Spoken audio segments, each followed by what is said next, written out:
Hi Jim, it's a fantastic 2-0 win here in Inverness today. Can I get your reaction to the performance and the result, please?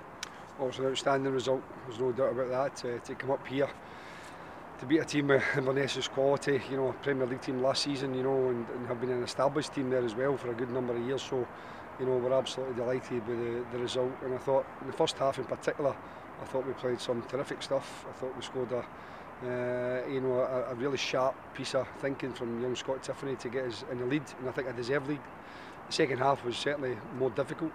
Inverness put a lot of balls in the box, and you know they hit the woodwork a couple of times, but we also had a good number of chances on the counter, and one of those chances, young Scott takes the defender on. It's a Stonewall penalty, and thankfully Gary Harkins managed to just get the inside of the post to make it 2-0. So, you know, absolutely thrilled for the players. They put such an amount of work in to not just today's game, but you know, over the last couple of months we've had so many away games, so many difficult fixtures, and we're managing to find a way to get results. The second goal came at a really good time, I thought. Inverness had just hit the bar, yeah. They were putting on a wee bit of pressure at that point. It was a good time for that goal to come, I thought. Well, the thing is, we kept two up the pitch. I think a lot of teams might have just went with, you know, dropping one in, but we kept two. We kept Gary Oliver and Tiff high up the pitch, so it was more or less 2v2, and we thought that if we, you know, even if it's not looking to obviously hit the bar, but we just thought if we could go in the counter-attack, there's a good opportunity that we might be able to capitalise on that. And as I said, you know, Tiff managed to do that. He invites the challenge in, and as I said, it's a clear penalty. So, and then that gave us a bit of breathing space, although we still had to work hard for the victory. I thought two centre-backs today in particular, Thomas Aware and Ricky Lamy, had some great blocks and headers and got himself into good areas, and you know, that gave us that kind of belief that we could see the game out. The more one for stats, but I've got quite a lot here. The first one is that this is the club's first ever win here at the Caledonian Stadium, which just shows how difficult a venue it is to come, and the home record. But in terms of the club winning here for the first time, it's a pretty big victory. Yeah, I mean, again, obviously I'm not aware of it, Jonathan, until you let me know these things. It's not something I look at. But yeah, I mean, of course, if our players, any kind of positive aspect you can get from a game, you're happy to take it. And you know, the first time you know, Morton's come up here and won is always pleasing. So it's good for the players.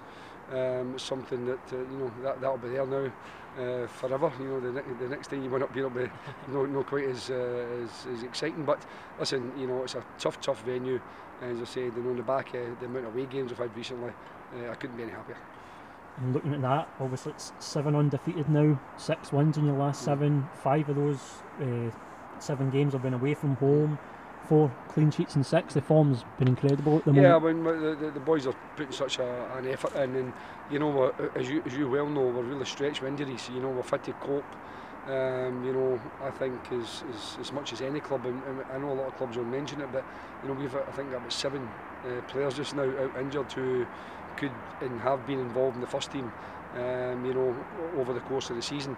So for us to come up here, you know, and get that result, I think is even better. And we gave young Jack Purdue his debut today as well, which is always good for young players that have come through the system. And as I said, Scott Tiffoney came through the system as well. So when you're producing your own players as well and they're making an impact, these things are vital for clubs like Morton. So overall, I think you know, it was an ideal day. And speaking of players that have come through the ranks, Thomas Aware, it was Thomas's 200th appearance for the club today. I don't know if you're aware of that, Jim. There's another one you've enlightened me on. I didn't know that. If I'd have known that, I think we would have mentioned it in the dressing room, to be honest with you. But again, another top-class performance from Thomas. It was real leadership from him. You know, he won in every head. He was blocking, he was throwing his body on the line, and you know, that's what you want. And you expect nothing less for Tam, to be honest with you. But you know, I think he marshalled the team well today, and I think he was as determined as anybody. So yeah, we congratulate Thomas on getting his 200th you know, appearance for the club, and hopefully there's a few more to come. One final start up to third in the table with the Livingston Dundee United result last night. I know when we were speaking at Dumbarton, we said you don't look at the league table, but still excellent to be up there at this point in the season. No, it's good for the club and good for the fans and that to look at it, but as I said, it doesn't really make too much difference to me at this moment in time, simply because the league is so difficult. You know, you could quite easily lose 2 or 3 games in this division and fall back down. So you know, we don't even have a chance to really enjoy this victory, because we've got Tuesday against Livingston, who have been in phenomenal form as well, and you know, got themselves up to second. So that's another real test for us. But once again, I think I'm sure the players will you know, give it everything. but we need to just recharge the battery. Just say we're a bit stretched in numbers, so we'll recharge. We'll have a wee look at everybody on Monday, and then we'll go again on Tuesday. Excellent, Jim. Thank you very much for your time, and congratulations on a tremendous result up here in Inverness. Thanks, John.